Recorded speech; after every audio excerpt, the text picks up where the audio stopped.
रूही बेटा, जरा इधर आओ, मेरे पास बैठो। आज मैं तुम्हें एक बहुत पुरानी परी कथा सुनाऊंगी। एक ऐसी परी की कहानी जो अपनी पंखों की तलाश में निकली थी। दादी प्लीज, मुझे ये परियों की कहानियाँ सुनना अब अच्छा नहीं लगता। मैं अब बच्ची नहीं रही। मैं जानती हूँ कि परियां असल में नहीं होती। ये सब तो सिर्फ किताबों और कहानियों में होता है। असली जिंदगी में कोई जादू नहीं होता। उसके हिस्से बचपन नहीं, जिम्मेदारियां आई थीं। माता पिता के जाने के बाद उसने खुद को संभाल लिया था और अपनी दादी को भी। को सही कह रही हो बेटा, तुम अब बड़ी हो गई हो, वक्त से पहले बड़ी हो गई हो। मजबूरी ने तुम्हें कहानियों से दूर कर दिया, ये बात मैं समझती हूँ। लेकिन क्या तुम जानती हो, जब तुम छोटी थी तो हर रात अपने तकिए के नीचे एक चिट्ठी रखती थी जिसमें लिखा होता था, आज कौन सी परी आएगी। तुम कहानियों में खो जाना चाहती थी क्योंकि वो तुम्हें सुकून देती थी। और मैं जानती हूँ कि अब तुम्हें परियों से नहीं, सच्चाई से लड़ना आता है। लेकिन कुछ कहानियाँ सिर्फ मन बहलाने के लिए नहीं होती रूही। कुछ कहानियाँ अंदर के टूटे हिस्सों को जोड़ने आती हैं। दादी, अब मैं उन कहानियों को नहीं समझ पाती। मैं हर दिन सच्चाई से लड़ती हूँ, अकेले घर संभालती हूँ, स्कूल का होमवर्क करती हूँ, आपके लिए दवाएं लाती हूँ। मुझे अब परी जैसी कोई चीज़ सच लगती ही नहीं। तुम बिल्कुल सही कह रही हो, लेकिन क्या सिर्फ 5 मिनट के लिए तुम अपनी सच्चाई से बाहर निकल सकती हो? बस 5 मिनट के लिए खुद को वही नन्ही सी रूही समझो जिसे परी की कहानी से नींद आ जाती थी और जिसने एक बार कहा था, दादी क्या परियां सच में उड़ सकती हैं? बहुत साल पहले की बात है, शायद तब जब ना आसमान में हवाई जहाज होते थे ना मोबाइल फोन। एक परी थी, नीली, हल्की, चुपचाप। उसका नाम था अलीरा। अलीरा परी लोक की सबसे जिज्ञासु परी थी। बाकी परियां जहां रोज जादू सीखने में लगी रहती, अलीरा दूर आसमान से धरती को निहारा करती थी। उसे धरती की खुशबू, मिट्टी की सादगी और मनुष्यों की मुस्कुराहट बहुत भाती थी। वो अक्सर कहती थी, धरती की मुस्कान जादू से भी ज्यादा सुंदर है। फिर क्या हुआ दादी? क्या वो परी सच में धरती पे आई थी? हाँ, एक चांदनी रात को जब सारे तारे झिलमिला रहे थे, अलीरा ने अपने पंख फैलाए और धरती की ओर उड़ चली। वो फूलों पर बैठी, नदियों से बातें की, पेड़ों के पत्तों को गिनती रही। लेकिन धरती की सबसे बड़ी खासियत उसने तब देखी जब उसने एक छोटी बच्ची को देखा जो बिल्कुल अकेली थी मगर मुस्कुरा रही थी।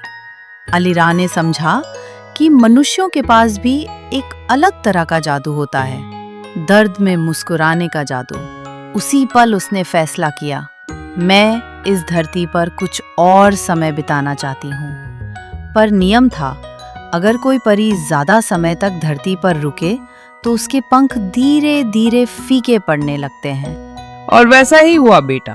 धीरे धीरे अलीरा के पंख हल्के नीले से सफेद और फिर पारदर्शी होने लगे। और एक दिन जब उसने एक नन्हे बच्चे को बारिश से बचाने के लिए खुदगर्जी छोड़ दी, उसके पंख पूरी तरह खो गए। अब वो उड़ नहीं सकती थी। बाकी परियां उसे बुलाती रहीं, लेकिन वो वापस नहीं जा सकी।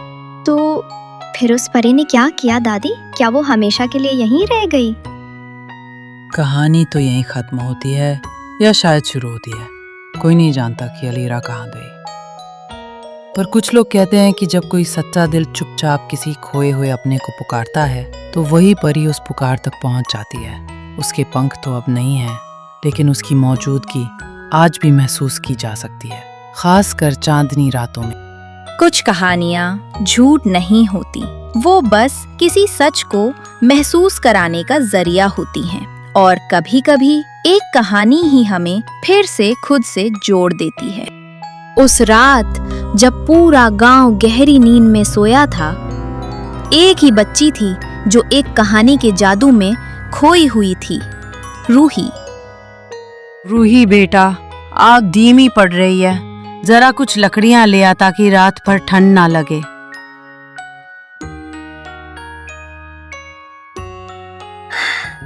हाँ दादी, मैं जाती हूँ। चांदनी रात में थोड़ी ताज़ी हवा भी मिल जाएगी। काश मैं उस परी से मिल पाती। कैसी होगी वो? क्या उसके पंख नीले होंगे? क्या मैं भी कभी उड़ पाऊंगी? रूही, रूही, ये आवाज कौन है वहाँ? क्या कोई मुझे बुला रहा है?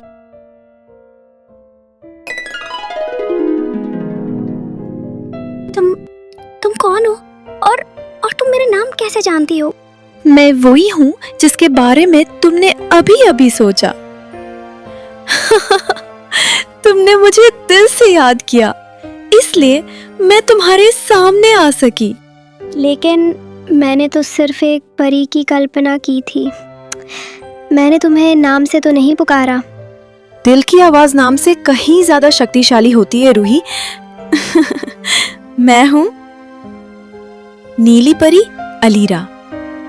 तुम्हारी सच्ची कल्पना और मासूम ख्वाहिशों ने मुझे तुम्हारे पास खींच लाया है। पर तुम इतनी उदास क्यों हो? क्या तुम वापस परीलोक नहीं जा सकती?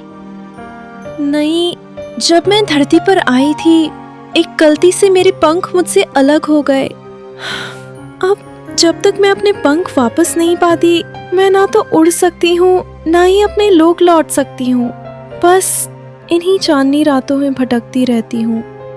अगर मैं तुम्हारी मदद कर सकूं तो बताओ मैं क्या करूं? तुम्हें वापस उड़ते हुए देखना अच्छा लगेगा परी।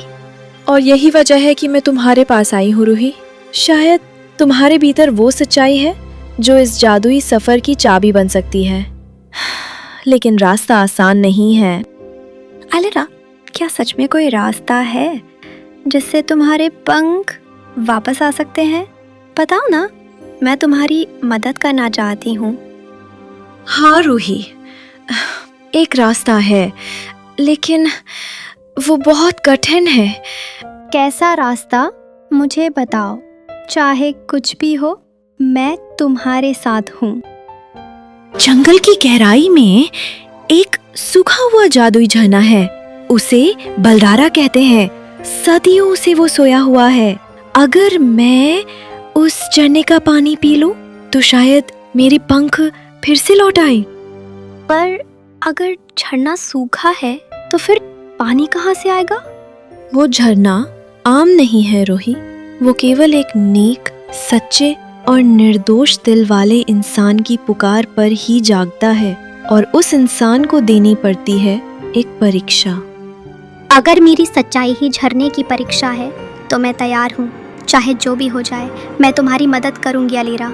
और इस तरह एक इंसान और एक परी एक ऐसे सफर पर निकल पड़ी जो सिर्फ बहादुरी और सच्चाई वालों के लिए था। जादुई झरना अब उनका इंतजार कर रहा था।